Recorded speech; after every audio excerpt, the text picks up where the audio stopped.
2000 feet. Into the ag, 47 degrees. ¡Güey! ¿Qué hola amigos? ¿Cómo están? Bienvenidos a otro bonito capítulo de Historia para Tontos, su podcast en el que dos carnales platicamos de historia para hacerlo para ustedes un poquito más. Fifas. Sí. En efecto, iba a decir yo eso. Fifas e interesante. A ver amigos, este va a ser un capítulo muy especial, un capítulo neurodivergente diría yo. Pendejo. Sí, porque tenemos aquí a un personaje folclórico de México, como es el Mapita con Cara, que el día de hoy está ocupado viendo el partido del Pachuca contra el Real Madrid. Así es. En vivo mientras grabamos el capítulo. Güey, tú entonces tienes lo la más culpa. probable es de que, o sea, si celebramos algo, no es que estemos celebrando la guerra, sino lo más probable es que el Pachuca haya metido gol. Entonces, si escuchan que celebramos por el Gazarín, una cosa así, no es eso. Es que, güey, yo no conozco a nadie del Pachuca. ¿Quién juega en el Pachuca, güey? ¿Quién sabe, güey? Entonces, ¿para qué lo veo? Güey, porque es la final, güey. O sea, es que miren, yo no veo fútbol, genuinamente. O sea, no soy un ávido seguidor del fútbol. Del fútbol. Pero, o sea, me gustan las finales, güey. Son buenos. O sea, me gusta ver el mundial completo, güey. Así me lo chuto todo el mundial siempre, güey, cada 4 años. Y me gusta ver las finales, güey. O sea, por ejemplo, la final del América, güey, estuvo muy buena, güey. Estuvo buena. Me gusta ver la final de la Champions, güey. Me gusta ver la final de la Libertadores, la final de la Copa América, güey. O sea, me gusta ver las finales, güey. Y esta final internacional, güey, es el Real Madrid contra el Pachuca, güey. Claramente no me lo puedo perder, güey. Momentos sublimes del fútbol imagínate mexicano. Mbappé jugando contra 11 güeyes que huelen a paste de carne, güey. No, Sí, que lo más probable es que eso desayunaron, güey. No mames, no qué mames. pendejo. Gol del Real Madrid, ahí está. Ya que bueno, podemos empezar el capítulo. Y mira, fue de pinche Mbappé, ¿Ya güey, ves? para variar, güey. Bueno, pero Sí, amigos. algunos de ustedes ven fútbol, podrán entender este meme que es Te entiendo, Mbappé. Te entiendo, Mbappé. Te entiendo, Mbappé. ¿Tú sabes por qué Exactamente. es ese? No. Ok, te lo explico fuera del aire, pero los que lo saben. Lo explicamos en el If Patreon. you know, you know. Vamos a regresar al Patreon y vamos a que me explique Teca, Ajá, para que se suscriban ustedes al Patreon. Pero entonces yo me encargaré tratando de tener la atención, de no ver la pantalla de Teca, porque también, güey, es que no te puedes sentar en un restaurante enfrente de una pantalla y poner atención. A mí me cuesta muchísimo trabajo. Sí. Soy un iPad baby. Me cuesta mucho trabajo comer y no ver la puta pantallita. Ajá. Entonces trataremos de explicarles a ustedes cómo terminó la Primera Guerra Mundial entre catorrazos, revoluciones rusas, telegramas, guerra submarina indiscriminada, La entrada de Estados Unidos en la guerra. partidos de fútbol navideños y demás. Todo eso en el capítulo del día de hoy. Pero yo creo que antes de empezar, como siempre, nos gusta compartir con ustedes algunos comentarios que nos dejan. Flavio Torrealba me puso hace 4 horas. Es el más reciente. Puso esta para acá. Gracias, no nos importa. Dice TRML, dice feliz Navidad, tonotos, los quiero mucho. Gracias por hacer un podcast de historia que sí es divertido. Muchas gracias. Muchas ¿Tú qué gracias, tienes? muchas ¿Tú qué gracias. tienes? ¿O no tienes muchos hoy? La verdad no tengo muchos hoy. No tengo muchos hoy. No, la neta no hay muchos. A ver, déjame ver la... O sea, yo estoy leyendo de otros capítulos. Mira, dice Ajá, Cami es lo que te iba a Carita decir. Feliz, dice, hola, al fin puedo volver a escuchar el podcast, ya que los escuchaba en YouTube. A huevo. Bloquearon la página en mi trabajo. F. En fin, gracias por hacerme las mañanas amenas. Por fin pude entender bien acerca de este suceso y no puedo esperar a los siguientes capítulos. Los Yeah. adoro. Yeah. Muchas gracias, Cami. Muchas Aquí gracias. Bueno, esta María Ortega 873 dice, ya me suscribí a YouTube. Muchas gracias por su contenido y aprendo. Buenísimo, Así que sean como María, Sí, sean como María y por favor suscríbanse a YouTube y también al Patreon para tener contenido exclusivo en www.patreon/historia para tontos. ¡Ah! Historia para tontos, donde podrán tener contenido totalmente exclusivo. Sí, alguien falló un tiro. Sí, güey. Qué cosa, güey, Ah. qué cosa. Qué capítulo tan extraño para todos los que están escuchando. Güey, esto es algo muy chistoso. ¿No ves que filtraron las diplomacias secretas, güey? Sí. Es básicamente, y dice este güey, el Amparo Altamirano 7930, dice, en resumen, filtraron los chats del WhatsApp. Filtraron el Telegram de Sí, los güey, amigos. filtraron el Telegram de los mañosos del amigos. salón. Sí. Así que, hey, no compartan contenido explícito de Sin sus amigas, consentimiento. novias, esposas, sin consentimiento. O váyanse a la cárcel a la verga. Váyanse a la cárcel, los esperamos ahí. No, ¿qué pasó? ¿Qué pasó? O sea, los esperamos ahí. Yo no voy a estar ahí, pero ahí yo espero que esté ese güey. Sí, ¿yo qué? Güey, Mira, vato. tópate este güey. Este güey tiene un nombre raro. Es un número muy largo. 12867041199. Nos acaba de dar su número de seguridad social. Y puso 13 más 11 igual 23. Lo bueno que son matemáticos. Yeah. Gio dice, los amo, porfa hagan un capítulo de la historia de Nueva Zelanda. Los maoris son una cultura que me llama mucho la atención. Eso seguramente viene en Mitología para Tontos. Sí, no. ¿Por qué mitología? ¿La historia de los maoris? ¿De los maoris? Sí existieron, güey. Sí, ¿a poco? Sí, pendejo. No, pero según yo, de hecho fue el primer capítulo antes de que se fuera Bernie de vacaciones que empezamos a platicar de los maoris. Entonces, si les interesan los maoris y su mitología, vayan a Bueno, la mitología de los maoris está chida, güey. Tontos. Pero, güey, sí existieron, güey. Pues fueron los que colonizaron todas las Polinesias. Sí. ¿De qué verga hablas? Como ahorita, güey, que hay una tendencia de... Se lo inventó Disney. No vengas a cuentear aquí. Güey, no mames. Gracias, Moana. Gracias, Moana. Bueno, Iker, no, yo no tengo muchos comentarios, así que. Pero uno más. Uno más tú. Tenemos que dar visibilidad también para los comentarios que no están tan chidos, ¿no? Ok. Que dice, me gusta mucho su. No. Ese es bueno. Dice Lina Linanvers. Dice, qué perro coraje. Colaboración con una bióloga y otra vez no pudieron hablar ni de una sola mujer científica. Tienes toda la razón, Linanvers. El pendejo de Fleming no desarrolló la penicilina, solo dejó sus platos sucios y analizó un hongo.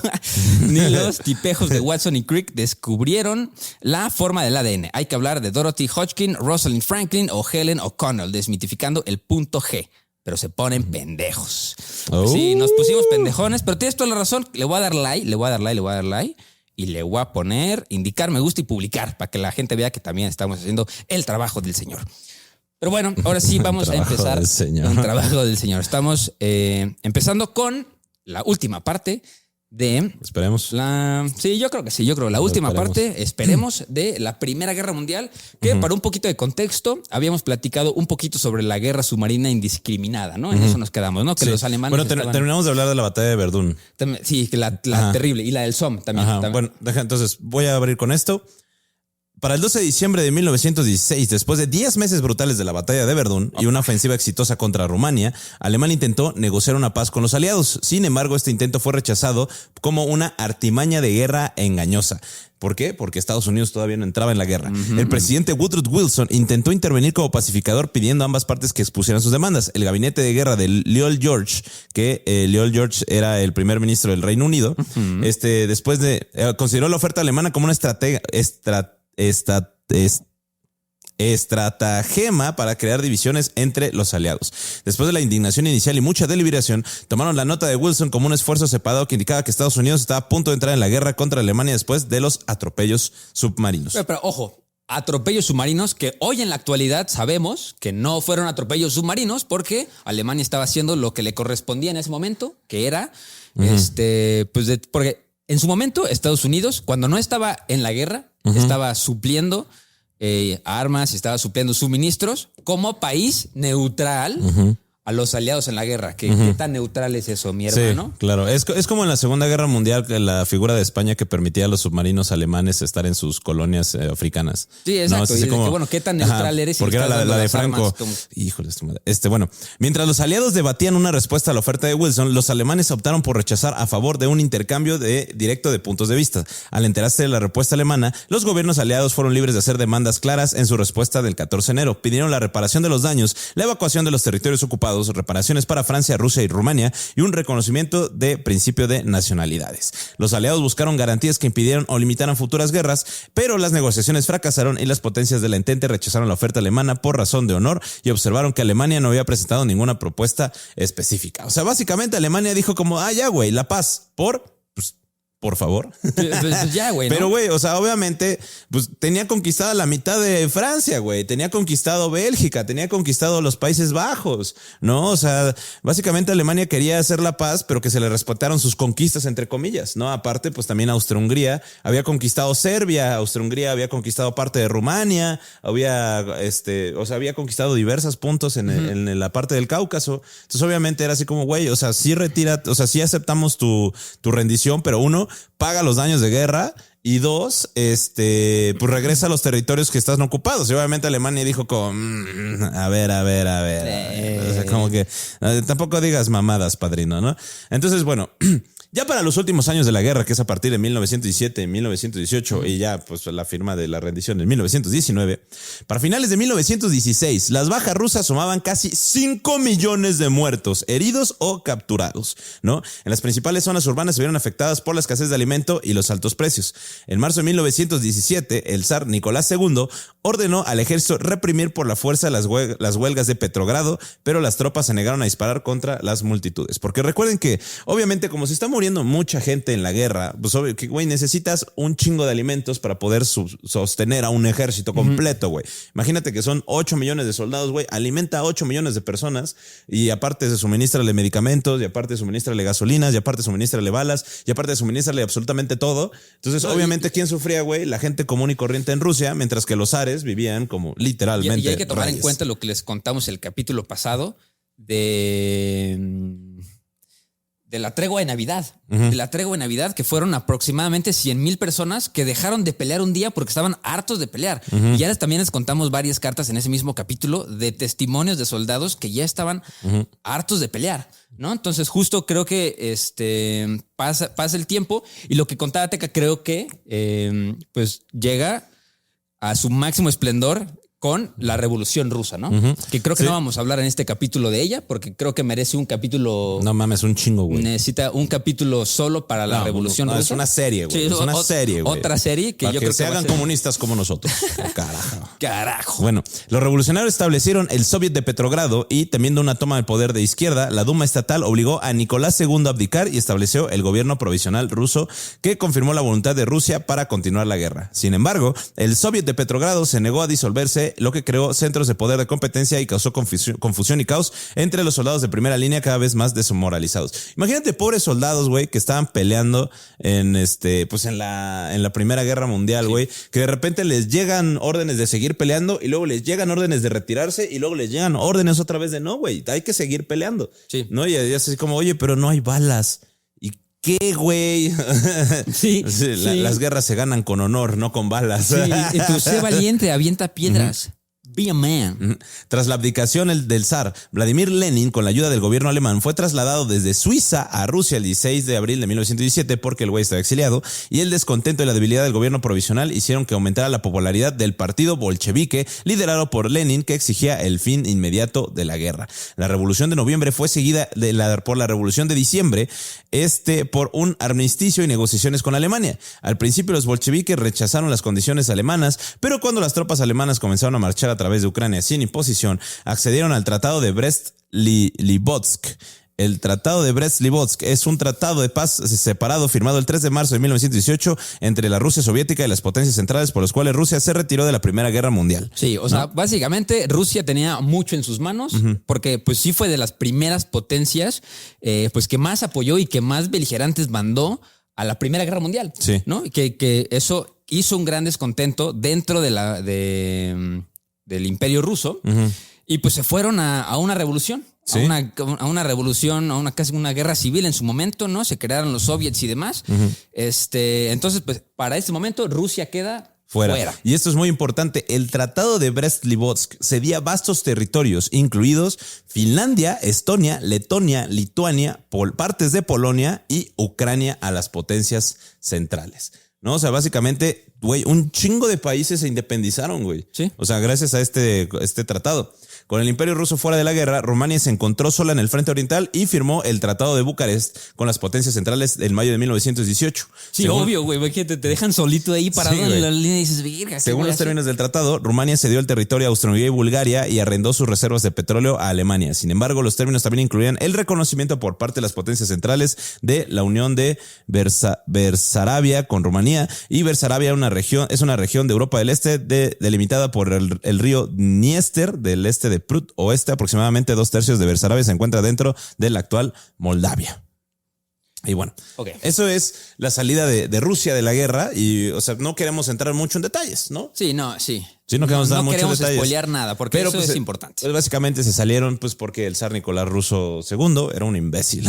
Pero eso ya lo hablaremos. Sí, y la gente se hizo una revolución, ya no podían pelear. La guerra era insostenible para Rusia, se salieron, se dieron sus territorios y otro gol. No, es la repetición, papi. Digo, no puedo ver la pantallita. Está difícil. Güey. Pero bueno, luego, Y luego, pues ya vamos a entrar a algo bastante interesante, que es la entrada de Estados Unidos hacia la guerra. Sí, ¿no? pero mira, aquí les va ahora sí pues lo que les estaba platicando yo de pues la guerra indiscriminada submarina, ¿no? Ya sabemos que los alemanes hunden el Lusitania, que era un barco que en teoría no cargaba nada bélico, no llevaba soldados, no llevaba armas, pero la verdad es que sí, porque pues Estados Unidos era un país neutral que estaba apoyando en ese momento a las potencias, a los aliados en la guerra. Entonces, pues Alemania, con base en esto, pues hunde sus barcos que venían con suministros, que ya hoy en día sabemos que sí era cierto ese momento. Estados Unidos no estaba en lo correcto de hacer eso. Pero lo hizo. Sí, pero lo hizo. Y ahí es cuando Estados Unidos, que para su momento fue el Superman de la guerra. ¿Por qué? Porque era un país que sus industrias no habían parado para nada. Sus industrias seguían produciendo. Tenían un ejército bastante preparado, tenían armas y tenían comida, ¿no? Y pues llegaban frescos a la guerra. Entonces ellos fueron los que, pues como el comodín, el comodín que la gente estaba esperando que entrara a la guerra. Pero ¿qué pasa? Pasa algo muy interesante.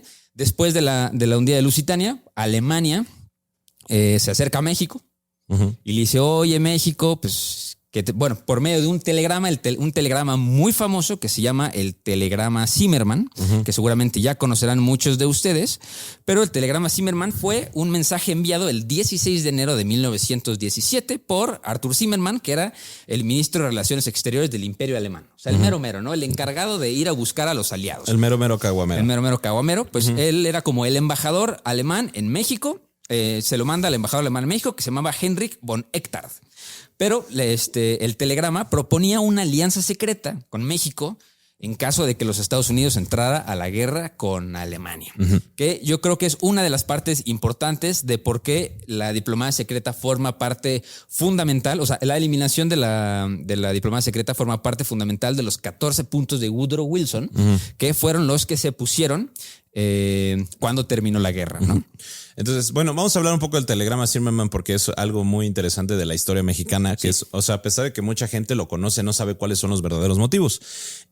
Alemania había buscado durante mucho tiempo incitar una guerra entre México y Estados Unidos, lo que habría atado a las fuerzas estadounidenses y retrasado la exportación de Alemania a las armas estadounidenses a los aliados. Los alemanes habían ayudado a armar a México, como lo demostró el incidente de Ipiranga de 1914, donde durante la Revolución Mexicana un barco de vapor alemán que fue comisionado para transportar armas y municiones al Ejército Federal Mexicano bajo el mandato de Victoriano Huerta. De hecho, este incidente de Ipiranga, güey, inclusive es cuando tuvimos la última ocupación estadounidense en el puerto, güey. O sea, no sé si ustedes sabían, pero en 1914 las tropas estadounidenses invadieron Veracruz, se bajaron de Veracruz y de ahí sale la canción de La Bamba, güey. ¿Sí? Sí, la canción de La Bamba viene inspirada en la toma del puerto de Veracruz. O sea, por eso dice como yo soy marinero, soy capitán, por ti seré y no sé qué. Sí. O sea, toda la canción viene se dice que viene de esa parte, ¿no? El oficial de la inteligencia naval alemán Franz von Reutelen había intentado incitar una guerra entre México y Estados Unidos en 1915, dando a Victoriano Huerta $12 millones para ese propósito. El saboteador alemán Lothar Witzke, que estaba dentro de la Ciudad de México, afirmó ser el responsable de la explosión de municiones de marzo de 1917 del astillero naval de Mary Island en el área de la Bahía de San Francisco, y posiblemente también fue responsable de la explosión del Blackthorn en julio de 1916 en New Jersey. O sea, güey, aquí había espías alemanes a madres. Sí, a madres. A madres. El fracaso de las tropas estadounidenses en capturar a Pancho Villa de 1916 y el movimiento del presidente Carranza a favor de Alemania envalentonaron a los alemanes a enviar la nota Zimmermann.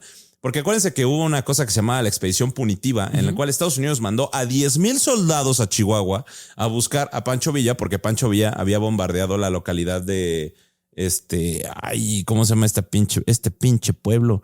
Pinche pueblo. Bueno, Columbus. Ya. Porque bombardeó la localidad de Columbus, ya que durante una batalla la cual causó la derrota de Pancho Villa, la energía eléctrica que iluminó la noche durante los ataques nocturnos de Pancho Villa venía de Columbus. Entonces, en respuesta, Pancho Villa bombardeó Columbus, por lo que Estados Unidos le dijo a México, o me entregas a Villa o te invado otra vez. Entonces, porque, güey, o sea, el porfiriato, güey, se manejó para evitar una invasión de Estados Unidos nuevamente. Qué raro. Bueno, What the fuck? Todo se delimitó a eso, ¿no? A evitar que Estados Unidos otra vez invadieran, porque Estados Unidos tenía hambre de conquistar las Californias. Hambre de California, catorrazos. ajá. O sea, California y Baja California Sur. Entonces, Carranza, pues llegan al acuerdo de que se pueda dar la expedición punitiva, donde 10,000 soldados estadounidenses podían entrar dentro de Chihuahua a más de 700 kilómetros, no más allá, para poder encontrar a Villa, pero pues en realidad no lo hicieron. E inclusive ahí se dio la última batalla entre México y Estados Unidos, entre el Ejército Federal Mexicano y el Ejército estadounidense. Tengo por ahí un video que lo explica, pero luego hablaré de eso. Entonces, pues esto hace que Alemania dice, pues güey, ya vi que México no se lleva chido con los gringos y ya vi que, pues que no corren a los espías alemanes, podemos actuar desde México los espionajes. Sí. Nos aceptan dinero, entonces, órale, vamos a mandarle un telegrama. De hecho, el telegrama, los criptógrafos británicos lograron descifrar el mensaje gracias a su experiencia con los códigos alemanes, pero güey, los alemanes se enfrentaron al dilema de cómo mandárselo a México, ¿no? Entonces optaron por mandárselo a México por una red de telégrafos de Estados Unidos, porque confiaban que pues era seguro y era neutral, ¿no? Entonces, se supone que lo interceptaron los güeyes que se llamaban la Sala 40. La Sala 40, que era un departamento británico de descifrado, pues interceptaron el telegrama mientras viajaban a través de las líneas de telégrafo internacionales. O sea, de rutina lo encontraron. O sea, lo encontraron porque alguien estaba en el momento perfecto escuchando la línea. O sea, el neta fue de pura chiripa que lo agarraron. Porque aparte estaba en una línea que pues era segura y neutral de los Estados Unidos. No había por qué monitorear esas, ¿no? Ahora, las provocaciones alemanas tuvieron un éxito parcial, ya que el presidente Woodrow Wilson, como les dije, ordenó la invasión militar de Veracruz en 1914 tras el incidente de Ipiringa, y en contra del Consejo del Gobierno británico. La guerra se evitó gracias a la Conferencia de Paz de las Cataratas del Niágara, organizadas por las naciones ABC, que es Argentina, Brasil, Chile, por la ocupación, pero la ocupación fue un factor decisivo en la neutralidad mexicana en la Primera Guerra Mundial. México se negó a participar en el embargo contra Alemania y otorgó plenas garantías a las empresas alemanas para mantener abiertas sus operaciones dentro de México, específicamente en la capital. Ustedes se van a preguntar por qué. Bueno, básicamente los alemanes tenían muchísimos pozos petroleros aquí en México. Eran dueños de muchos pozos petroleros, de gas natural y de las redes eléctricas. O sea, hacían mucho dinero acá y a México no le convenía que esa infraestructura se retirara. Sí. Porque México ahora... Acuérdense qué pasó en México. Para los que no son mexicanos, bueno, se los voy a explicar, pero para los que son mexicanos ya deberían de saber qué pasó en México en la segunda década del siglo XX. Bueno, pues la Revolución Mexicana. México estaba inmerso en una guerra civil y no podía darse el lujo de espantar más inversiones extranjeras de las que ya se habían hecho. Sí, no. Ahora, el telegrama Zimmermann fue parte del esfuerzo llevado a cabo por los alemanes para posponer el transporte de suministros y otros materiales de guerra desde los Estados Unidos a los aliados. Como dijo Iker, el objetivo era que el gobierno mexicano declarara la guerra a los Estados Unidos con la esperanza de atar a las fuerzas estadounidenses en las fronteras mexicanas. El alto mando alemán creía que podía derrotar a los británicos y franceses en el frente occidental y estrangular a Gran Bretaña con una guerra submarina sin restricciones antes de que las fuerzas estadounidenses pudieran ser entrenadas y enviadas a Europa en cantidades suficientes. O sea, los alemanes ya sabían que la guerra submarina irrestricta, o sea, que era, acuérdense, hundir cualquier barco, incluyendo civiles que se acercaran a Inglaterra, pues ellos ya sabían que esa estrategia podía provocar la entrada de Estados Unidos a la guerra. Sí, o sea, claro. Era una moneda que estaban dispuestas a lanzar, a ver qué salía, ¿no? Porque ya también estaban desesperados, estaban a punto de perder. Sí. En la respuesta del presidente mexicano Venustiano Carranza designó una comisión militar para evaluar la viabilidad de la toma de posesión mexicana a sus antiguos territorios contemplados por Alemania. Porque acuérdense que era así como declara la guerra a Estados Unidos y a cambio te regresamos a Arizona, Nuevo México y Texas. Sí. No, las Californias no, porque a lo mejor ni tampoco Utah ni Nevada. Nada más estos tres. Sí. Ahora, y todo lo que conquistes también. O sea, y todo lo que les robes a los gringos te lo quedas, viejo. Sí. Los generales concluyeron que una guerra de este tipo era imposible de ganar por las siguientes razones. 1. México estaba en medio de una guerra civil, o sea, la Revolución Mexicana, y la posición de Carranza estaba lejos de ser segura. Claro. El propio Carranza fue asesinado más tarde, en 1920. Sí. Iniciar con una pelea con Estados Unidos habría impulsado a este país a apoyar a uno de los rivales. En efecto, que eran los revolucionarios, básicamente. Sí. Estados Unidos era mucho más fuerte militarmente que México, obviamente, güey.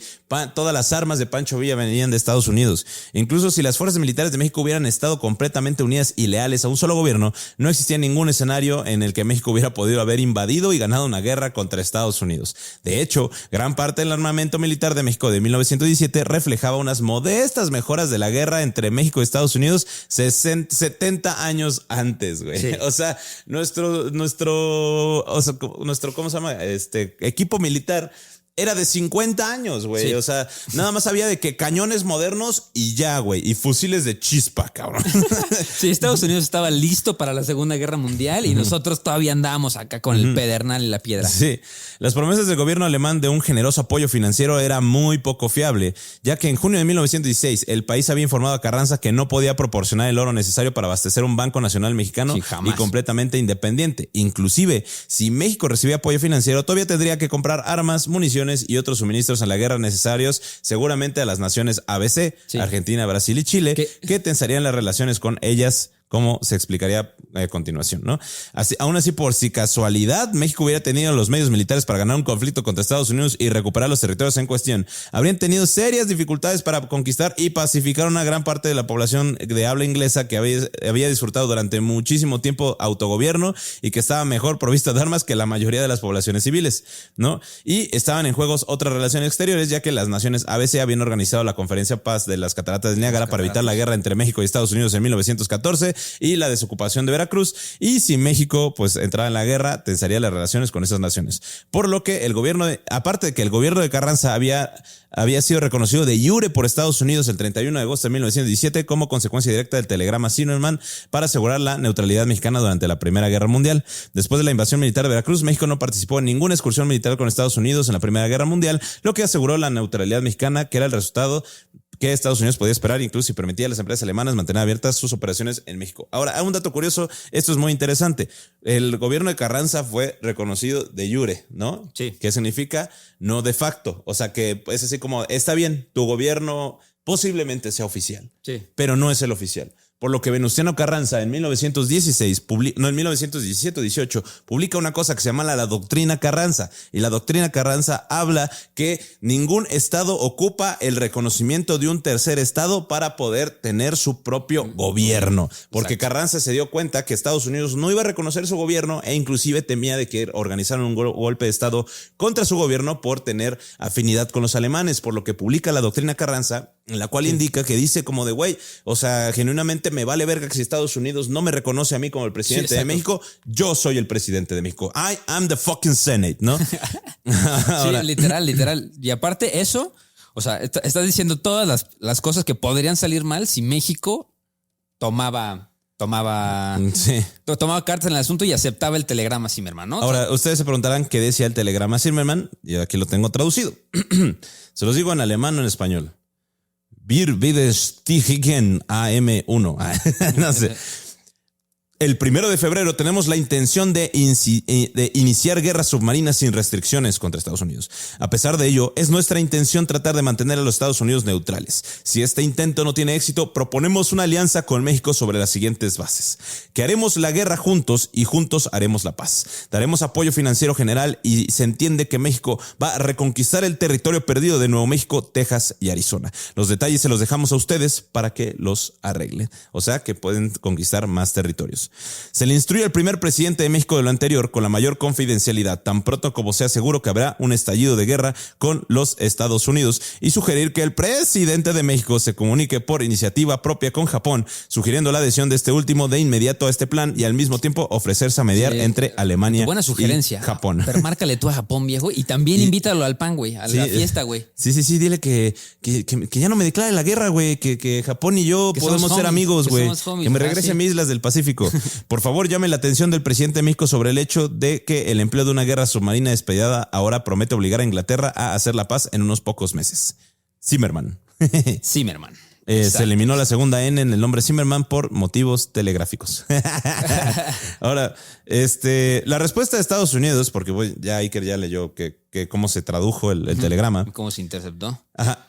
Muchos estadounidenses tenían entonces opiniones anti-mexicanas y anti-alemanas. Los mexicanos, en su vez, tenían un sentimiento anti-gringo considerable, por lo cual se debía por la ocupación estadounidense de Veracruz, ¿no? Y aparte mataron a un chingo de mexicanos en Veracruz. De toda la vida no nos cambian los gringos. El general John G. Pershing llevó mucho tiempo persiguiendo al revolucionario Pancho Villa en sus excursiones al territorio estadounidense y llevó acá en el territorio mexicano, y llevó muchas expediciones transfronterizas. La noticia del telegrama avivó aún más las tensiones entre México y Estados Unidos, ¿no? Sin embargo, muchos estadounidenses, en particular los descendentes alemanes e irlandeses, deseaban evitar el conflicto en Europa. Como se había dicho fácilmente al público, el que telegrama había sido robado en forma descodificada en México. Al principio se creyó que el mensaje era una falsificación elaborada por la inteligencia británica. Esa creencia, que no se limitaba a grupos de presión pacifistas y pro-alemanes, fue promovida por la diplomacia alemana y mexicana junto a algunos periódicos estadounidenses pacifistas, especialmente el Hearst, ¿no? Ahora. Sí, o sea, bueno, interceptan el telegrama y, como dice Teca, pues ya había sensibilidades de parte de las dos poblaciones, ¿no? O sea, los mexicanos no les caen muy bien a los americanos, y los americanos pues tenían un alto sentimiento de nacionalismo. Entonces, pues el contenido, o sea, lo recibe Woodrow Wilson y se le hace interesante y se le hace lo propio, pues publicarlo en la prensa, ¿no? O sea, de que pues lo compartieron con el gobierno de Estados Unidos en febrero de 1917 y pues el presidente Woodrow Wilson dice, oye, güey, pues esto lo tenemos que publicar. Yo también lo hubiera publicado, la neta, si hubiera sido él, ¿no? Y lo publica en la prensa el 1 de marzo de 1917. Entonces, ¿qué pasa, güey? Pues llega una ola de indignación de los Estados Unidos, pues especialmente por la propuesta de que los iban a invadir, ¿no? Y pues aunque México, la neta, nunca consideró seriamente pues la oferta de la guerra, porque como dijo Teca, ¿no?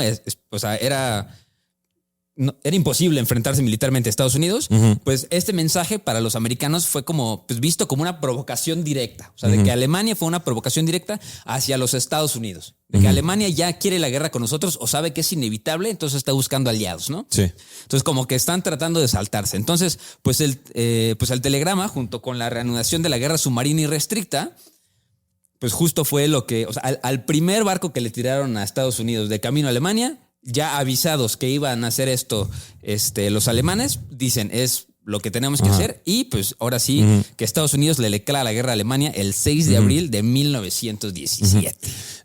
La administración de Wilson se quedó con un dilema. Las pruebas que los británicos habían proporcionado confidencialmente a Estados Unidos, que le informaban a Wilson de que el mensaje Zimmerman era auténtico, no podía hacerlas públicas sin comprometer la operación británica de descifrado de códigos. O sea, era así como de, güey, existe, o sea, si nosotros desciframos y publicamos el telegrama Zimmerman, los alemanes se van a dar cuenta que estos güeyes tienen una de inteligencia cabrona, ¿no? Pero el problema se resolvió cuando Zimmerman despejó las dudas sobre la autenticidad del telegrama. En una conferencia de prensa del 3 de marzo de 1917, le dijo a un periodista estadounidense, no puedo negarlo, es cierto. Pues sí, la neta, güey, pues a veces que es la guerra, ni modo, sí, o sea, te cacharon, bro. Luego, el 29 de marzo de 1917, Zimmerman pronunció un discurso en el Reichstag en el que admitió que el telegrama era auténtico. Zimmerman esperaba que los estadounidenses comprendieran que era la idea de Alemania que no financiaría la guerra con México, de México con Estados Unidos, a menos de que los estadounidenses entraran a la Primera Guerra Mundial. Es como, o sea, bro, sí se lo propusimos, pero es nada más por si tú te quieres meter, güey. O sea, sí, a Chile, pues sí le dije a mi compa que te partiera la madre si te metes conmigo, güey. Pero si no te metes, no hay pedo, no hay putazos, sí, ¿no? Sin embargo, el discurso de Zimmerman cuestionó cómo el gobierno de Washington obtuvo el telegrama. Según la agencia de noticias Reuters, Zimmerman declaró que el Reichstag, que las instrucciones llegaron a manos de los estadounidenses de una manera no inobjetable. El 6 de abril de 1917, el Congreso votó a favor de declarar la guerra a Alemania y Wilson había pedido que el Congreso una guerra que pusiera fin a todas las guerras y quisieran que el mundo fuera un lugar seguro para la democracia. Eso es lo que dicen en todas las guerras. Ajá. Esta guerra va a poner el fin a todas las otras guerras. Ahora, y nunca pasa, güey. Wilson consideró otra invasión militar a Veracruz y Tampico de 1917 a 1918 para pacificar los campos petrolíferos del Istmo de Tehuantepec, Oaxaca y Tampico, Tamaulipas y asegurar su producción continua durante la guerra civil. Pero esta vez, el presidente mexicano Venustiano Carranza recientemente previamente instalado amenazó con destruir los campos petrolíferos si los Marines estadounidenses desembarcaban ahí. Es decir, pues obviamente como Estados Unidos ya iba a entrar a la guerra con Alemania, ocupaban la materia prima, ¿no? Y ellos eran dueños de todos los campos petroleros del Istmo de Tehuantepec, de la parte de Coatzacoalcos, que hoy es Tabasco, y Veracruz, perdóname. Veracruz y Tabasco, y también los campos petrolíferos de Tampico. Entonces, pues sí le dijo como de, güey, necesitamos invadir México por si destituyen a Carranza, pero que los Marines estén aquí y asegurar toda la producción del petróleo, que sí, sin importar que México se esté agarrando putazos, esto es básicamente territorio estadounidense porque son nuestras empresas y tenemos que cuidarlas y seguir mandando todo el petróleo, ¿no? Entonces Venustiano Carranza dijo, ¿haces eso? ¿Has visto el meme del perrito con un tanque de gas? Así como de o me das en aguinaldo o nosotros nos convertimos en aguinaldo. Así como de, ok, va a valer verga cualquier. Si un Marine vuelve a pisar, vamos a valer verga todos, güey. Sí. Ahora, exacto. la respuesta japonesa del telegrama Zimmerman, porque pues acuérdate que Zimmerman dijo que México mediara la paz entre Japón y Alemania, ya estaba involucrado en la Primera Guerra Mundial de los aliados. El gobierno publicó más tarde una declaración que afirmaba que Japón no estaba interesado en cambiar de bando ni a atacar Estados Unidos. Y les quedó muy mal en la Segunda Guerra Mundial. Sí, de que post que no crecieron bien. Imagínate, güey. México estuvo a nada de otra vez una invasión estadounidense, güey. Sí, exacto. Güey, imagínate, pinche Woodrow Wilson, güey, qué huevos tenías para decir, a Chile voy a invadir México otra vez. Porque puedo. Porque está ahí, güey. Y están bien mensos, están dando zapes entre ellos y nadie está poniendo atención. Sí, no, está terrible. Sí. Pero bueno, así termina la historia del telegrama Zimmerman. Así termina la historia del telegrama Zimmerman. Pues con eso, como que... y bueno, aquí es cuando ya entra Estados Unidos. Sí. En abril de 1917, el ejército de los Estados Unidos tenía menos de 300,000 hombres, incluidas las unidades de la Guardia Nacional, en comparación del ejército británico que tenía entre 4.1 y 8 millones de soldados. O sea, güey, el ejército de Estados Unidos era esto, güey. Es que no, es que justo lo que pasó, en el momento que entraron a la guerra, pues Estados Unidos, o sea, hace el documento, declara la guerra y su ejército, pues era... muy poco en comparación a las potencias europeas que estaban todos.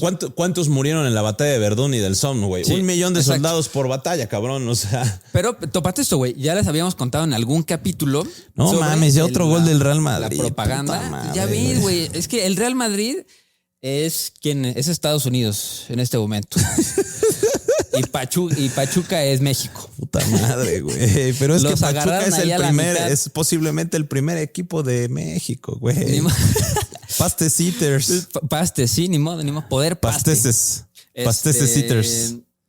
Creo que ya les había contado la historia sobre la propaganda del Uncle Sam, de We Want You, for the US Army, ¿no? Entonces, eso sale tras la aprobación de la ley del servicio selectivo de 1917. Y gracias a esa estrategia y a la aprobación de esa ley, se reclutó rápidamente a 2.8 millones de hombres y para el verano de 1918, o sea, en aproximadamente 5 meses, partían diariamente a Francia más de 10,000 soldados.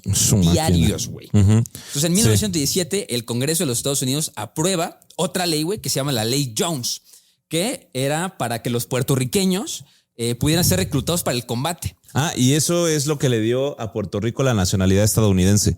Eso es muy importante mencionarlo. Puerto Rico es una estado libre y asociado. Puta madre, qué golazo, cabrón. Qué golazo, güey. Perdónenme. Yo lo siento mucho, yo no condono este comportamiento. Puerto Rico es un estado libre y asociado que gracias a la ley Jones se le dieron la nacionalidad estadounidense porque ellos eran apátridas, no tenían nacionalidad, solo eran una colonia estadounidense. Pero a Puerto Rico, a Guam, y no me acuerdo qué otras territorios de ultramar, entre comillas, se les dio la nacionalidad estadounidense para justamente poder reclutarlos a la guerra. Y eso es algo que continúa. Pusieron el bar, a ver si fue o no fue. Deberíamos tener un bar para eventos históricos, ¿no? Para eventos hay que sacar históricos. El bar de vez en cuando. Sí, que güey, saque el bar y vamos a checar esto bien, porque no mamen. Y pues hagan de cuenta que es algo que continúa dentro de Estados Unidos. O sea, porque, por ejemplo, bueno, eso empezó ahorita con el Trump y el Project 2025. Bueno, empezó con Barack Obama, güey, de que si te metías al ejército de Estados Unidos y sí fue fuera de lugar. Y te metías al ejército de Estados Unidos y servías por 10 años, te daban la nacionalidad a ti y a tu familia. Sí. Pero es para poder mandar minorías a la guerra, güey. ¿No? Y no, sí se lo dieron. Bueno, la cosa es que También se aprobó la ley de servicio selectivo de 1917 que Sí, reclutó sí, a las 2.8 que les millones conté. de hombres, güey. No mames, güey. Sí, fue la que les conté Sí, güey. ahorita. Y bueno, pasaron de 667,000 miembros, las fuerzas expedicionarias estadounidenses, a 2 millones en noviembre, güey. O sea, no mames, güey. Chorro punto que es un chingo plicaron, güey. Llegaron las así tropas de la estadounidenses, güey, de una Yo manera. creo que fue una gran estrategia de marketing para los americanos. Dijeron, güey, tú recluta gente a lo pendejo porque ya como por los 2000 vamos a hacer juegos de estas madres y nos vamos a hacer ricos. Sí. Vamos a hacer un putero de películas. Sí, vamos a hacer un chingo de películas y Hollywood va a estar padrísimo. Sí, yo creo que fue una estrategia. Güey, pero muy cabrona, güey. ¿Qué más tenemos? Bueno, los estadounidenses participaron principalmente en Francia y, por ejemplo, también en una votación 74-0 se le declaró la guerra a Austria-Hungría el 7 de diciembre de 1917, citando la ruptura de relaciones diplomáticas de Austria-Hungría con los Estados Unidos, su uso de la guerra submarina sin restricciones y su alianza con Alemania. La declaración fue aprobada por la Cámara de Representantes en una votación 365-1. Güey, me gustaría saber quién fue el cabrón que dijo, no quiero guerra contra Austria-Hungría, ¿no? Un güey llamado Fritz, ¿no? El presidente Wilson también estuvo bajo presión del senador Henry Cabot Lodge y el expresidente Theodore Roosevelt, quienes exigieron una declaración de guerra contra el Imperio Otomano y Bulgaria como aliados de Alemania. El presidente Wilson redactó una declaración del Congreso en diciembre de 1917 que recomiendo que el Congreso declare inmediatamente a los Estados Unidos en un estado de guerra contra Austria-Hungría, Turquía y Bulgaria. Sin embargo, después de más consultas, la decisión de ir a la guerra contra los otros aliados de Alemania se pospuso, porque pues básicamente pues todavía no estaban totalmente derrotados y eso significaba que iban a tener más enemigos todavía. Sí, yo también tengo aquí 2 que 3 fechas importantes antes de que termine 1917, ¿no? Yo también tengo, es un parrafito muy chiquito, pero creo que tiene consecuencias que retumban hasta el día de hoy, ¿no? Que dice, el 9 de diciembre de 1917, ya casi acababa el año, las tropas británicas toman Jerusalén sin combatir debido de que la OHL, que es la Overseas Hersel, está bien difícil el nombre, la OHL, que es pues la jerarquía más elevada del comando del ejército alemán. O sea, eso ya habían decidido la evacuación de la ciudad ante el riesgo de que pues, la reputación alemana se resintiera por la posible destrucción de lugares sagrados. O sea, los alemanes no querían nada que ver con Jerusalén. Dije, güey, pues ya, que sea problema de otra persona y esas otras personas hicieron que sea problema de hoy en día. Pero bueno, no importa. Entonces, yo creo que con eso llegamos a 1918, que pues... es lo que le dicen la ofensiva alemana de primavera, ¿no? Que desde noviembre de... La ofensiva de los 100 días. La ofensiva de los 100 días. Desde noviembre de 1917, pues ya se estaba discutiendo en Alemania una posible ofensiva de carácter decisivo en el frente occidental. O sea, para la primavera. Dijeron, güey, para la primavera vamos a acabar esto de una vez por todas, ¿no? Entonces, su objetivo principal de los alemanes era que la fuerza expedicionaria británica, que era comandada por el mariscal de campo Douglas Haig, ya lo dijo Teca. Bueno, ese nombre ya lo habías dicho tú. Pues ese güey ya creía que los alemanes estaban agotados. O sea, los alemanes ya se les veía cansadones, ya se les veía con pocos recursos. Y pues ya teníamos las batallas de Arras, la de Messines, la de Passchendaele y la de Cambrai en 1917, que fueron victorias decisivas para los aliados. Entonces, o sea, Douglas Haig, que era el mariscal de campo, pues dice, estos güeyes están cansados, creo que pues es también hora de pensar nosotros en nuestra ofensiva decisiva, ¿no? Y en el 21 de enero de 1918, los alemanes ya toman la decisión final de atacar. Dice, ya, pues porque se nos está acabando el tiempo. O sea, los alemanes estaban diciendo de que si no es ahorita, no es nunca, se nos acaba el tiempo. Y aquí es cuando... Woodrow Wilson, o sea, exactamente en ese mismo momento, cuando Alemania se le ve cansado y empiezan las ofensivas de primavera por las dos partes, pues también creo que Woodrow Wilson sabía lo que se avecinaba. Ya estaban esos güeyes bien metidos en la guerra hasta las narices, ya habían metido los dedos en todos los pasteles. Entonces Woodrow Wilson decide publicar los 14 puntos de Woodrow Wilson, que ya les hemos platicado en algunos capítulos, los hemos mencionado brevemente, pero creo que nunca habíamos llegado a el momento de contarles a ustedes lo que nos enseñan el día fucking 1, que nos repiten hasta el cansancio en la carrera de Relaciones Internacionales, que son los 14 puntos de Woodrow Wilson que se publicaron, bueno, que los presentó ante el Congreso de los Estados Unidos el 8 de enero del mismo año. Estamos hablando de 1918, ¿no? Y tienes por ahí los 14 puntos de Woodrow Wilson. Bueno, los 14 puntos de Woodrow Wilson son una serie de propuestas que se hicieron en 1918 por el presidente Woodrow Wilson, que pues Este tenía el fin de crear nuevos objetivos bélicos defendibles moralmente para el Triple Entente y que, más que nada, sentar las bases de las negociaciones de paz en los tratados venideros. O sea, ese güey ya quería sentar las bases para decir, en el momento que acabe la guerra, yo quiero tener control sobre cómo se va a negociar en el mundo, ¿no? Yo quiero sentar las bases de cómo los países nos vamos a poner a negociar para tener la paz, ¿no? Es como yo me lo invento para negociarlo después, pero mejor que alguien ponga lo suyo, mejor me lo invento yo y ya después veo qué onda, ¿no? Entonces, ya les contamos el contexto. El contexto son, pues, la guerra, ¿no? Pero los 14 puntos de Woodrow Wilson dicen, se los voy a leer porque sí, ¿no? Yo se los leo. Bueno, vamos a leer 7 y 7. 1.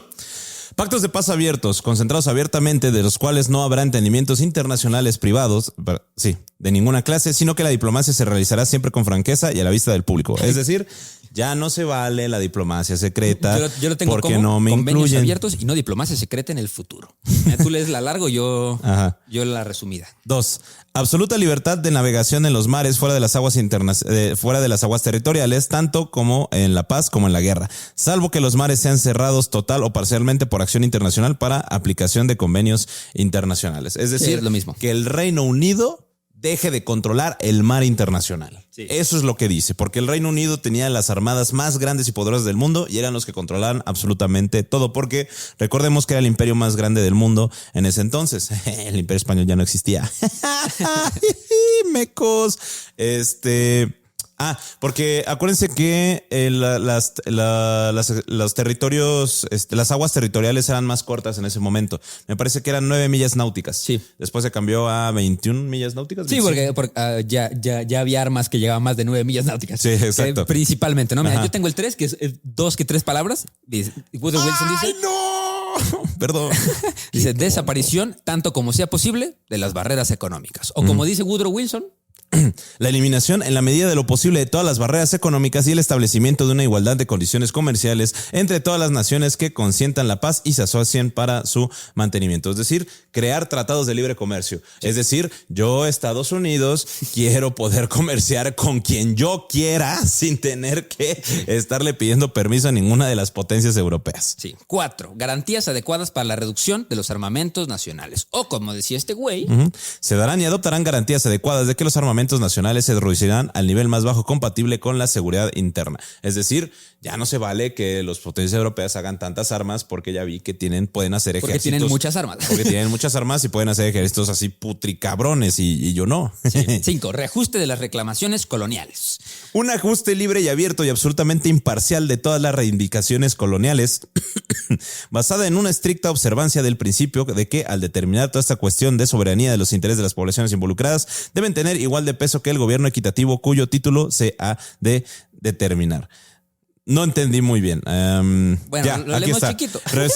Un mandato de la Sociedad de Naciones representaba un estatuto legal del derecho internacional de los territorios específicos después de la Primera Guerra Mundial que implicaba la transferencia del control de una nación a otra. Ya. Ok. Es decir, de que las conquistas sean validadas. Sí, de lo que sea que ganaste. O sea que, exacto, que cuando se deshace el Imperio Alemán y el Imperio Otomano, todos los territorios que que anexaron Reino Unido, Francia, o Japón, sean válidas. Nos quedamos con Israel, pero nos quedamos con Israel. Sí, así como, Siria y Jordania es francesa. Sí, saludos. Porque ahí hay petróleo. Dice, el 6 dice, bueno, creo que el tuyo está larguísimo el 6, creo que está mejor el mío, dice evacuación de todo el territorio, evacuación de todo el territorio ruso, dándose a Rusia plena oportunidad para su propio desarrollo con la ayuda de las potencias. O sea, de que pues Rusia estaba en su revolución, nos tiró paro en la Primera Guerra Mundial, es una ley importante, vamos a echarle la mano. O sea, la evacuación de todo el territorio ruso y la solución de las cuestiones que afectan a Rusia, de modo que se garantice la mejor y más libre cooperación de las demás naciones del mundo para obtener de ella una oportunidad sin trabas ni obstáculos para la determinación independiente de su propio desarrollo político y su política nacional, y se le asegura una sincera bienvenida en la sociedad de naciones libres bajo instituciones de su propia elección, y más que una bienvenida, también la ayuda de todo tipo que puedan necesitar y desear. El trato de sus naciones hermanas conceden a Rusia que en los próximos meses será la prueba de fuego de su buena voluntad y comprensión de necesidades de cualquier distinto a sus propios intereses y su simpatía inteligente y desinteresada. No mames, eran mejores amigos. Eran mejores amigos. Es así como de güey, pues sabemos que Rusia es bastante importante independientemente de que ya no existe el zarismo, ¿no? Pero pues hay que pelarlo. Sí, hay que pelarlo, ¿no? 7, plena restauración de Bélgica en su completa y libre soberanía. Eso está bien fácil. Bélgica de nuevo aparece en el mundo. Todo el mundo estará de acuerdo que Bélgica debe ser evacuada y restaurada sin que Todo se el mundo intente... estará de acuerdo, güey. Ve las palabras. Se intenta de ese güey. limitar la soberanía que disfruta en común con todas las demás naciones libres. Ningún otro activo servirá para restablecer la confianza entre las naciones de leyes que ellas mismas han establecido y determinado para el gobierno de las relaciones mutuas. Sin este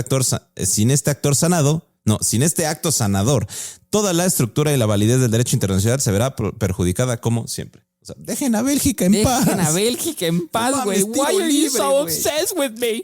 A ver, dice 8. Liberación de todo el territorio francés y reparación de los prejuicios causados por Prusia en 1871. Ve este cabrón, güey. La guerra no lleva de 1871, pero ese güey, el vivo, dijo, no. Vámonos un poquito. Así, recordemos ya que... ganaste la guerra, güey. Pide lo que quieras. Te lo puteaste. Exacto. Sí. En el asunto de, y qué es lo que les he dicho, cuál es el territorio que siempre causa las guerras, Alsacia y Lorena, que ha perturbado la paz durante casi 50 años, debe ser reparado a fin de que la paz pueda ser asegurada una vez más con el interés de todos, excepto si es interés alemán. Ahí chinga tu madre. Sí, exacto. O sea, de que lo de perjuicios causados por Prusia en 1871 tiene que ver con Alsacia y Lorena. Obvio, ¿no?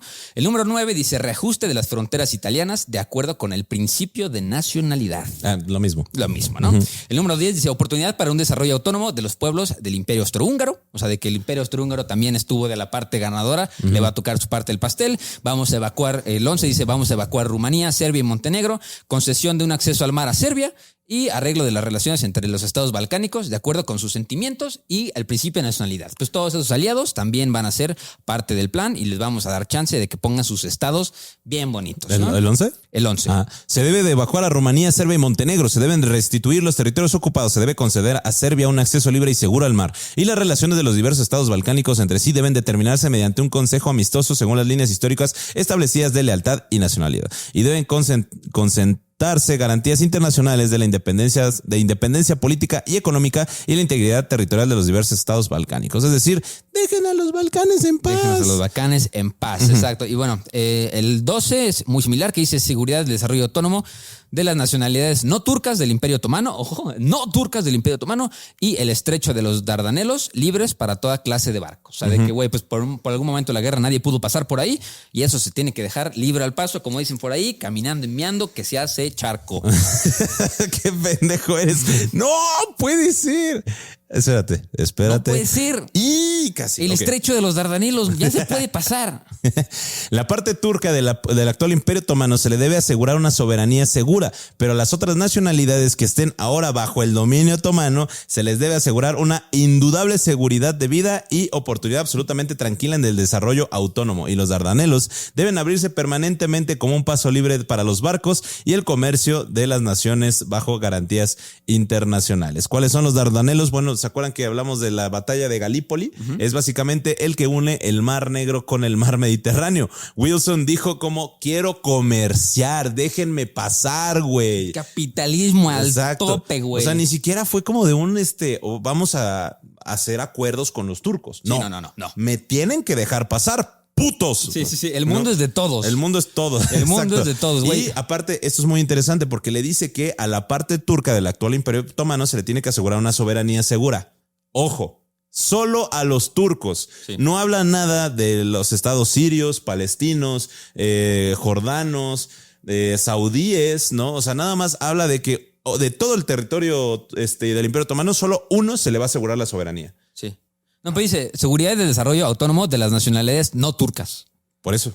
Desarrollo autónomo, güey. O sea, si eres turco, chingas a tu madre, exacto, pero todos si los demás. Si eres turco, chingas bien. a tu madre, los demás. No, exacto. Si eres turco, bien. Sí. Si no eres turco, chinga a tu madre. Sí, vas a chinga ser tu parte madre. de algún imperio. Porque acuérdate que en uno de los puntos habla de que la transición de los territorios. Sí, si te conquistamos, ¡no mames, te chingaron! ¡No, güey! ¡Iba a ser un golazo! De los turcos. ¡No mames! ¡No puede ser! Iba a ser un golazo de los americanos. ¡Ah, la virga! Perdónenme. Lo siento, amigos. A mí también me da cringe. Güey, es que beso, hasta güey. acá huelo la humedad cuando canta los goles el Teca, güey. Estoy apestando a paste. Está apestando a Bueno, paste. ya, Sí. número 13. Y el 13 dice, muy fácil, declarar a Polonia como un estado independiente que además tenga acceso al mar. Se debe de erigir un estado polaco independiente que incluya los territorios habitados por las poblaciones indiscutiblemente polacas, al que se le asegure un acceso libre y seguro al mar, cuya independencia política y económica e integridad territorial estén garantizadas por un pacto internacional. Perdón, es que está muy cerca del arco. Ajá, y el 14. Y el 14, y creo que para mí es el más importante de todos, de los 14 puntos de Woodrow Wilson, dice que para este güey será pertinente la creación de una asociación general de naciones a construir mediante pactos específicos con el propósito de garantizar mutuamente la independencia política y la integridad territorial, tanto de los estados grandes como de los pequeños. Este güey quería hacer bola para que no volvieran a pasar estas atrocidades. Same shit. O sea, sí, tengo sí, es lo mismo. Creo que ese está textual porque creo que es lo más importante, ¿no? Sí, que es básicamente crear la sociedad de naciones. Sí. O sea, la creación de la sociedad de naciones que pues nadie peló. Sí, que nadie peló, que se terminó creando en el Tratado de... Bueno, que esto sentó las bases para que la gente dijera, bueno, ya lo vamos a hacer. Woodrow Wilson ya lo planteó y ahorita vamos a hacer un tratado que casualmente se firmó en Versalles en 1919, pero todavía no llegamos a eso. Entonces, justo, llega Woodrow Wilson con sus 14 puntos y los publica. Entonces, ya les contamos a todos ustedes lo que pedía Woodrow Wilson. Y pues ya llegamos a mediados de febrero de 1918. Ya estamos próximos al término de la guerra, justo cuando Alemania ya ultimaba la rendición rusa y firmaba el tratado de Brest-Litovsk, ¿no? Que ya nos contó Teco un poquito antes. Y para terminar con lo que estaba hablando Iker de la ofensiva de la primavera alemana, ¿no? Que pues fue como de manden todo. Sí, chingue todo, su madre, ¿no? fire, Los alemanes perdieron 688,000 soldados, mientras que los aliados perdieron 863,000 soldados, güey. O sea, 2 millones de soldados muertos en la ofensiva de la primavera alemana que duró de marzo a julio, güey. Ahora, tras esa ofensiva de la primavera alemana, se cagaron, güey. Se cagaron. No mames, güey, pinche Real Madrid. Perdón. Se da la ofensiva de los 100 días, que empezó del 8 de agosto de 1918 al 11 de noviembre de 1918, la cual fue una serie de ofensivas masivas de los aliados que pusieron fin a la Primera Guerra Mundial. A partir de la batalla de Amiens del 8 de agosto en el frente occidental de 1918, los aliados hicieron retroceder al ejército imperial alemán, deshaciendo los avances logrados a la ofensiva de la primavera alemana. Porque, sí, durante la ofensiva de la primavera alemana avanzaron un chingo.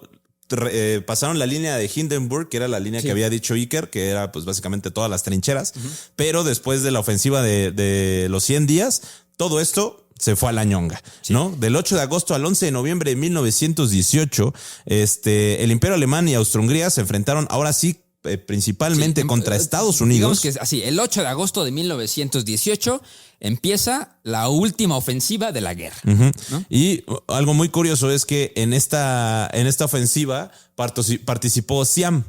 ¿Sabes quién es Siam? No. Tailandia. Órale. Sí, güey. Porque acuérdate que Tailandia era parte de la Indochina. Sí. De que la Indochina francesa. Entonces, para la ofensiva de 1918, la operación comenzó el 21 de marzo con el ataque de las fuerzas británicas en San Quintín. Las fuerzas alemanas lograron un avance sin precedentes de 60 kilómetros, pero la ofensiva inicial tuvo un éxito. Sin embargo, después de duros combates, la ofensiva se detuvo. Al carecer de tanques o artillería motorizada, los alemanes no pudieron consolidar sus ganancias. ¿A qué se refieren con artillería motorizada? Bueno, pues resulta y resalta que a los estadounidenses se les ocurrió poner un cañón en un carro. Sí, porque anteriormente la artillería se jalaba mediante carretas, lo cual lo hacía muy lento. Y ustedes sabían que creo que fueron 100 millones de caballos que murieron, güey, en la Primera Guerra Mundial. O sea, güey, no sé. Sí. ¿De dónde lo sacan? ¿De dónde lo sacan? A ver, ¿cuántos caballos? Sí, vamos a preguntarle para no errarle, ¿no? Ajá, ¿cuántos caballos murieron en la Primera Guerra? 10 millones de caballos, 10 millones de fucking caballos. 10 millones de caballos. De hecho, hay una estatua en honor al caballo, güey, justamente. Sí. ¿Viste la película de Caballo de Guerra? No. ¿No la viste? No. Es de la Primera Guerra Mundial, güey. Y habla de eso, de la historia de un caballo dentro de la Primera Guerra Mundial. Y de cómo su dueño pues lo busca y así y se encuentran dentro de la batalla. Oye, pues güey, literal se murió porque, güey, se murieron. El Reich alemán movilizó a unos 11 millones de hombres. Pues cada uno con su caballo, parece ser, güey, a la verga. Sí, güey, imagínate.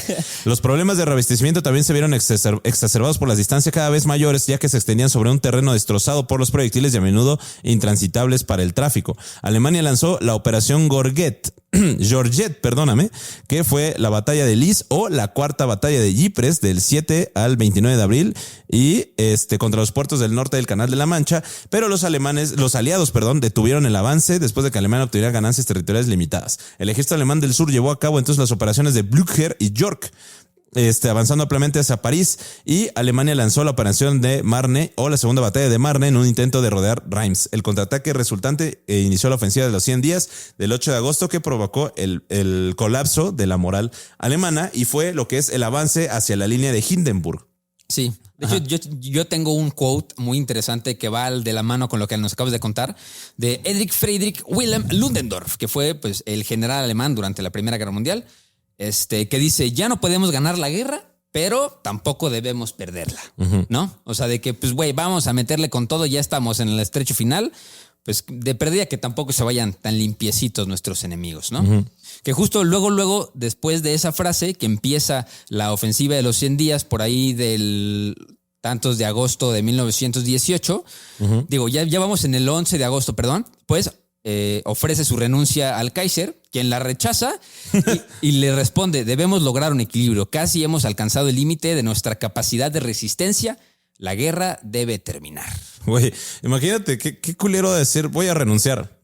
No. Si eres el general que está peleando la guerra, ya no quiero pelear. No, güey, no puedes renunciar. Sí, o te matamos, güey. Sí, ¿no? Bueno, el avance de la línea de Hindenburg también se llamó la ofensiva de Mosa-Argonne, ¿no? Que fue parte importante de la ofensiva final de los aliados de la Primera Guerra Mundial, que se extendió a lo largo del frente occidental, que empezó el 26 de septiembre de 1918 hasta el armisticio de noviembre de 1918. En septiembre, los alemanes se habían replegado hasta la línea de Hindenburg y los aliados habían avanzado hasta la línea de Hindenburg en el norte y en el centro. Las fuerzas alemanas lanzaron numerosos contraataques, pero las posiciones y los puestos de avanzada de la línea continuaron cayendo. Los aliados por sí sola tomaron 30,000 prisioneros en la última semana de septiembre y el Comando Supremo del Ejército informó a los líderes en Berlín que las conmemoraciones del armisticio eran inevitables. O sea, así como de, güey, ya perdimos 30,000 soldados en una semana, güey. O sea, por favor. Sí, ya. El asalto final a la línea de Hindenburg comenzó con la ofensiva Meuse-Argonne lanzado por los estadounidenses y franceses el 26 de septiembre y 2 días después los belgas, franceses y británicos atacaron otra vez Ypres, ¿no? Que fue la quinta batalla de Ypres. La quinta batalla de Ypres. La quinta o la batalla de los Picos de Flandes, ¿no? Sí, ya. Güey.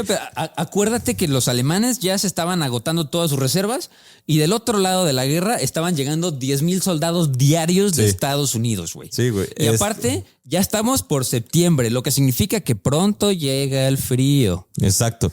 La semana siguiente, las unidades estadounidenses y francesas cooperaron e interrumpieron en Champaña en la batalla de Blackmont Ridge, obligando a los alemanes a abandonar las alturas dominantes y acercándose a la frontera belga.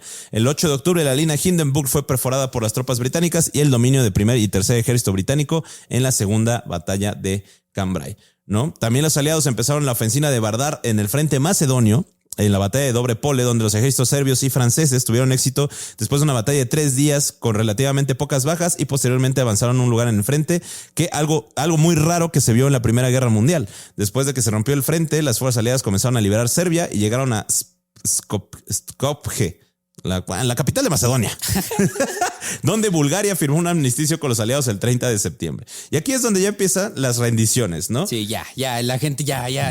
Sí. Ya, no sí. mamen. Después de la caída de Bulgaria, las potencias centrales, el colapso de las potencias centrales empezaron a caer. Bulgaria fue la primera en firmar el armisticio de Salónica el 29 de septiembre de 1918. El emperador Guillermo II, en un telegrama hacia el zar búlgaro Fernando I, describió la situación de esta manera: vergonzosa. 62,000 serbios decidieron la guerra, ¿no? El mismo día, el comandante supremo del ejército alemán informó al Kaiser Guillermo II y al canciller imperial, que el conde George von Hartling, que la situación militar que afrontaba Alemania era desesperada. Pues sí, finalmente, el 24 de octubre, perdiendo.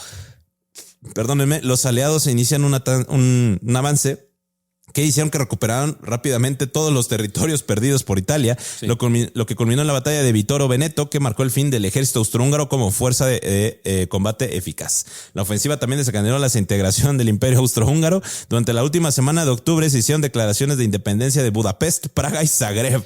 ¿No? O sea, güey, se independizaron 3 países en un mes. Esto es un pincito importante. Creo que no hemos mencionado tanto el papel de Italia en la Primera Guerra Mundial, porque sí tuvo buen impacto Italia en la Primera Guerra Mundial, pero justo como dice Teca, tuvieron que llegar los aliados a retomar el territorio perdido de los italianos y demás, ¿no? O sea, a los italianos les fue bastante mal.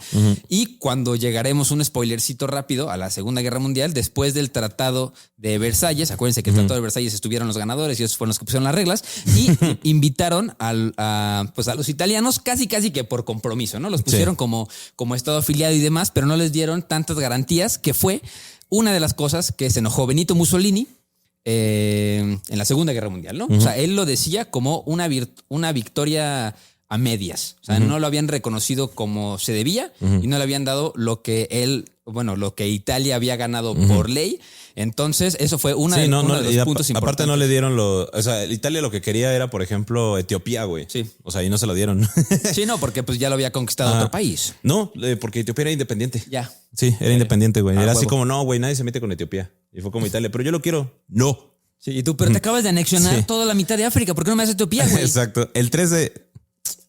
Eso no fue falta. Bueno, el 3 de noviembre Austria-Hungría envió una bandera de tregua y aceptó el armisticio de Villa Gisti, acordado con las autoridades aliadas en París. Austria y Hungría firmaron armisticios separados tras el derrocamiento de la monarquía de Habsburgo y se separaron. En los días siguientes el ejército italiano ocupó Innsbruck en Tirol. Ahora, güey, ¿sabes cuánto duró la monarquía de Habsburgo, güey? La monarquía de Habsburgo duró de 1282 a 1918. No manches. La verga, güey. 700 años de monarquía de los Habsburgo y cayeron. El 30 de octubre el Imperio Otomano capituló y firmó el armisticio de Mudros. Así que, pues ya ante la vacilación de los militares y la pérdida generalizada de la confianza en el Kaiser, que llevó a su abdicación y la huida del país, Alemania encaminó su rendición. El príncipe Maximiliano de Banden asumió el cargo de canciller de Alemania el 3 de octubre. Las negociaciones del presidente Wilson comenzaron de inmediato con la esperanza de que ofrecieran mejores condiciones que los británicos y los franceses, pero Wilson exigió una monarquía constitucional y el control parlamentario sobre el ejército alemán. La revolución de Alemania de 1918-1919 comenzó a finales de 1918, donde las unidades de la Armada Alemana se negaron a zarpar para las últimas operaciones a gran escala en una guerra que creían perdida. La revuelta de marineros se produjo en los puertos navales de Wilhelmshaven y Kiel y se extendió por todo el país en cuestión de días y condujo a la proclamación de una república el 9 de noviembre de 1918, después de la abdicación del Kaiser Guillermo II y la rendición de Alemania. Güey, está cabrón cómo cayeron imperios, güey. Está muy cabrón. No mames, penal, no, güey. ¿y sabes qué está cabrón? No jodas. El penal. No, güey. No, lo más cabrón es de que en Berlín había gente del ejército, altos mandos del ejército por parte de la derecha alemana, y estaban ellos difundiendo la leyenda de la puñalada por la espalda, ¿no? Ellos decían que los ejércitos alemanes no habían perdido realmente la batalla, sino que la derrota era producto de la negativa de la población al responder a la llamada patriótica y al supuesto sabotaje interno del esfuerzo de la guerra por parte fundamental de socialistas, judíos y bolcheviques. Eso también es parte bien importante para la Segunda Guerra Mundial, y qué bueno que chingue a su madre el Pachuca. Yo no sé qué chingados hace peleando contra uno de los mejores equipos del mundo. Porque el Pachuca es uno de los mejores equipos del mundo, güey. 3-0, no lo demostró. ¿Llegó a la final? Pero perdió. Este mamón, El segundo lugar es el primer perdedor. Ni modo. Tú no puedes correr ni 20 metros, cabrón. Pero ¿cómo ves? Tópate esto, güey. O sea, sí quedó esta espinita dentro de los soldados alemanes. Bueno, no de los soldados, de los oficiales alemanes. Pues de la leyenda de la puñalada por la espalda. O sea, que hubo mucha gente que se quedó insatisfecha con la Primera Guerra Mundial porque pensó que habían saboteado a los soldados por parte fundamentalmente de socialistas, judíos y bolcheviques, güey, ¿no? O sea, no mames. Sí. Entonces, de hecho, también se quedaron así porque hubo momentos en los que se tuvieron que retirar muchos soldados que estaban enfermos de la gripe española y no podían combatir.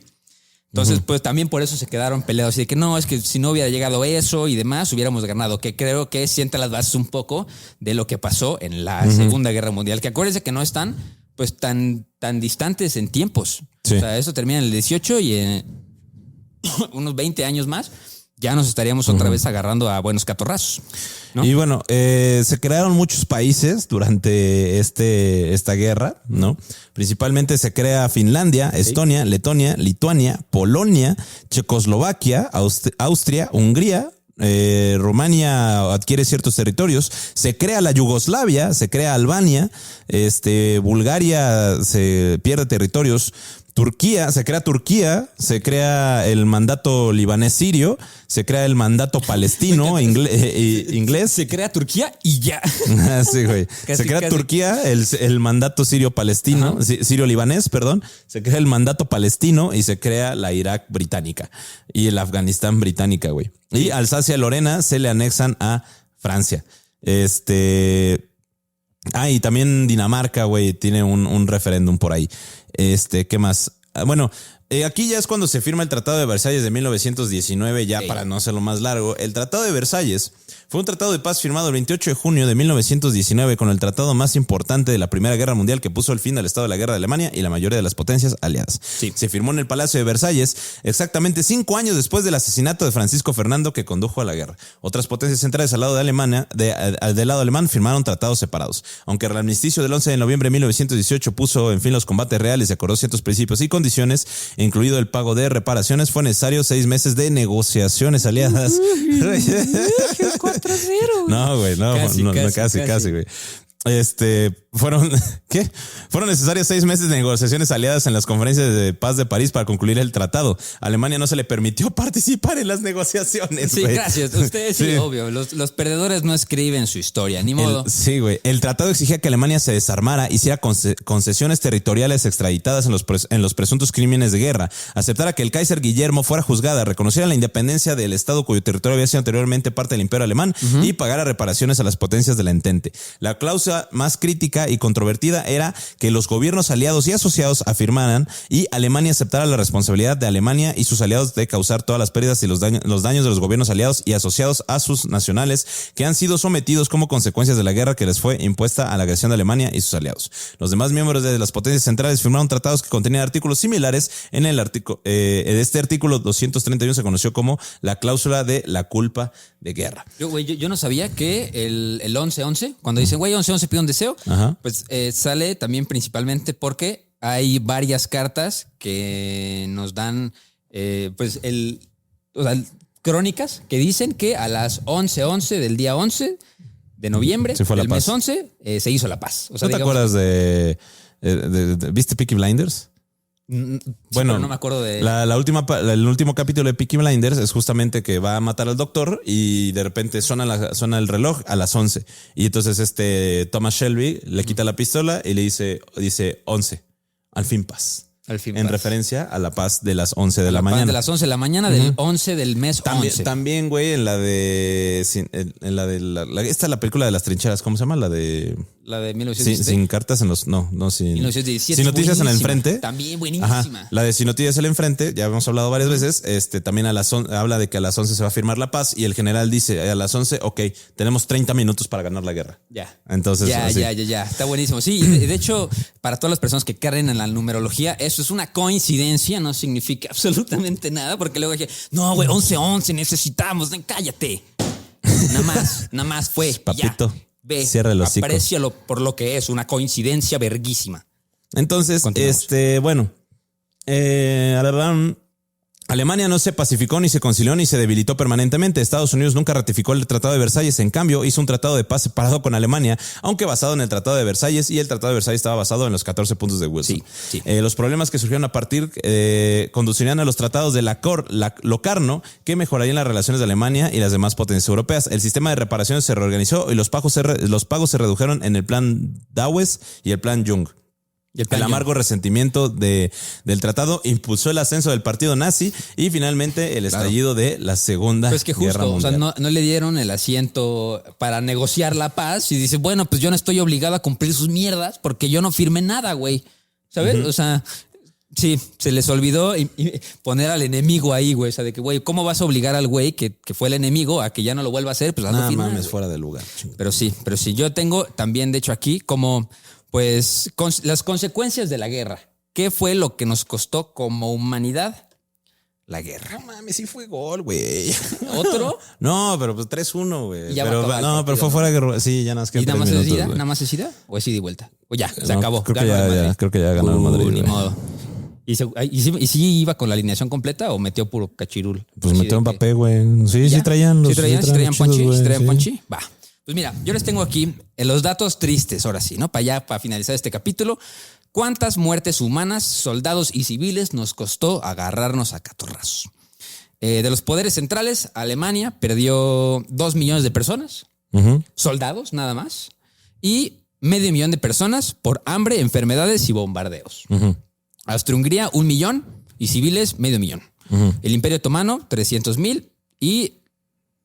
Ve esto, güey. Imperio Otomano. Soldados muertos, 325,000. Ajá. Civiles muertos, 2 millones. A la verga. Es que, güey, de ahí. Incluyendo los genocidios como el armenio y hambrunas. Es lo que te iba a decir, güey. Que No, tenemos que hablar de eso. hambrunas, güey. Importante periodo de la vida. Ujú. Bulgaria perdió 87,000 personas y 100,000 civiles. Y ahora sí viene lo bueno. Los aliados.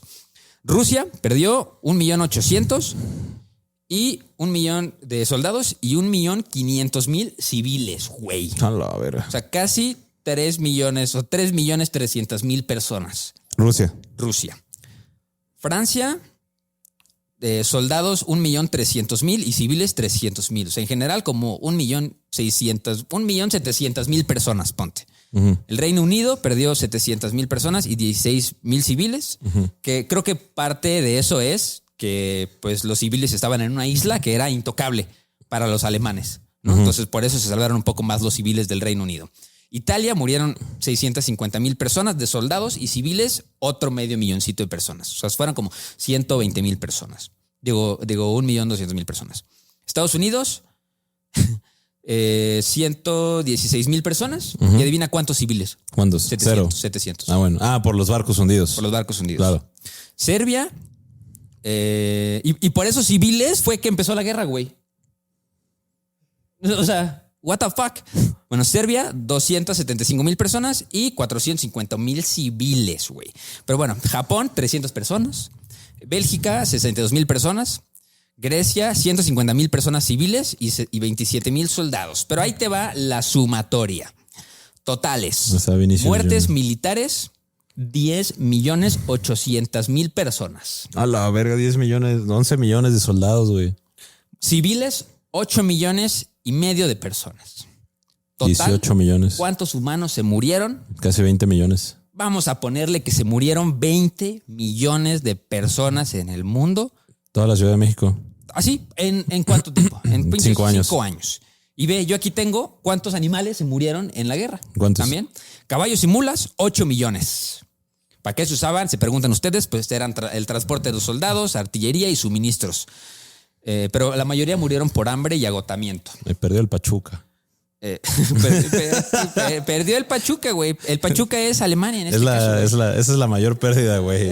La mayor pérdida es que Sí, perdió de el que, güey, Pachuca, güey. no importan 8, 12, que era 20 millones de personas. Acaban de perder 11 güeyes de Pachuca un partido. 3-0. Y por eso estamos tristes. Sí, güey. Ni modo, es lo de hoy. Puta madre. Perros, se murieron 100,000 perros. Ah. Perros mensajeros, detectores de minas, búsqueda de heridos y vigilancia. ¿No? Que pues, el Doberman y el pastor alemán fueron las razas comunes de la guerra. Ujú. Luego, las palomas mensajeras murieron 500,000 de palomas mensajeras. Que de hecho hubo una paloma, que la paloma se llama Sharami, Sharami. que salvó a un batallón estadounidense de la muerte. ¿Qué fue eso, no? Se murieron 100,000 camellos, 20,000 bueyes y ganado, y gatos y canarios. Dice, detectaron, los gatos y los canarios detectaban gases tóxicos en las trincheras. Órale. O sea, lo más probable güey, es los que- gatos fueron súper circunstanciales para la guerra, güey, porque se comían las ratas, güey. Era lo mejor que podías tener en una trinchera. Sí. Gatos. Sí, Los gatos. cuidaban un chingo. ¿Qué más? ¿Qué más? ¿Qué más Bueno, tenemos? tengo ¿Qué más millones de heridos, sufrieron desfiguraciones, amputaciones y numerosas discapacidades permanentes que les impedían llevar una vida civil normal en una sociedad donde no existían prótesis modernas y médicos Claro. profesionales para rehabilitación. Un sinnúmero de veteranos de guerra murieron después de la guerra a consecuencia de las heridas sufridas o bajas edades por enfermedades enfermedades contraídas en el frente.